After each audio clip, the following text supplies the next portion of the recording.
That is incredible. Like the turnaround that, Steve, can we get a round of applause here?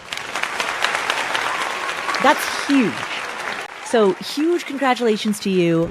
Big congrats on the victory, on the turnaround, on everything that you've done over the last 5 years that has brought you to where you are today. I feel like this power of compounding is so difficult for people to, when you look at your portfolio, like, I don't have anything. And then it grows a little faster and then a little faster. And all of a sudden it like takes off and you're like, wow, hey, but you know what, Paula? I just think it's fantastic. I think it's amazing what she did. And I actually think that her love of the simple versus the SEP, don't blame the tax vehicle. It was you. It was you.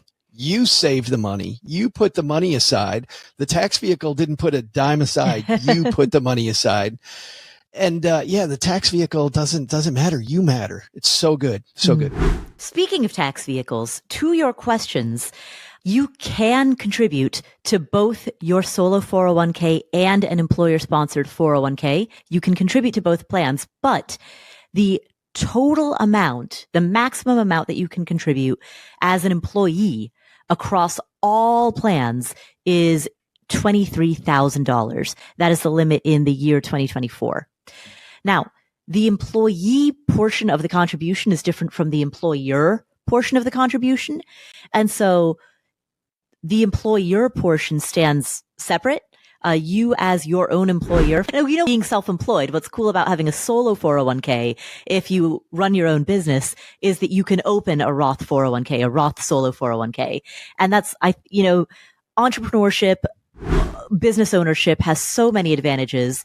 And one of the multitude of advantages is that you get to set up a Roth 401k for yourself, a Roth solo 401k, which means you're not beholden to just getting stuck in only a traditional 401k, which is the situation that a lot of W-2 employees find themselves in. Christine, those are your answers. Obviously, in order to pay cash for this apartment building, I need to sell off VTI. That's where all my money is. That's not in real estate, which means selling $2.1 million in VTI. This would further skew my asset allocation towards real estate, deviating from my preferred asset allocation and goal of 50-50 split. The property is located in a prime coastal neighborhood close to the ocean in San Diego and offers over $700,000 in upside after remodeling. It's a trust sale, and it's being purchased by me significantly under the market value, with an opportunity to add ADUs for additional income. The acquisition aligns with my professional experience and expertise, offers substantial tax benefits through the cost seg study, and I really need it this year with my income. I'm curious if that's something you would do as well, or would you just focus on maintaining the 50-50 asset allocation and pay the taxes? Regarding episode 467 about the HELOC loan and the 401k loan, one thing that I think was possibly missed was the risk of having a 401k loan. If she separates from service or gets fired, for many plans, that loan needs to get paid back immediately. And if not, then it is distributed as ordinary income. So then she's going to have to pay ordinary income tax on that rate. So was curious on your thoughts as far as including that on a risk on a 401k loan. Chris, thank you so much for that. And you know what, Paula, I didn't go back and listen, but I know you and I enough. I know where we come down on 401k loans, and we probably had 85 reasons why you should not do the 401k loan. Yep.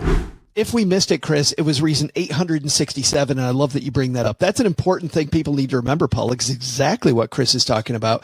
If you, for some reason, separate from that job and you got this massive 401k loan, I got to pay it all back now. What a nightmare. Yeah, I'd say reason number 4,872 as to why to avoid a 401k loan. So if somebody's striving for bigger results, it's funny how when Liz did what she thought she was supposed to do, the company went nowhere. When Liz did what she thought she should do and really followed her own North Star, the business took off to the tune of $1 billion.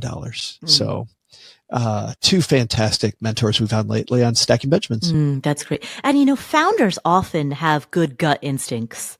They really do. And sometimes the skill is to learn to listen to your own gut, to learn to listen to your own instincts, because founders will often have very good business instincts that are contrarian or that go against the grain of what others are doing. But there isn't nobility in being contrarian for contrarian's sake.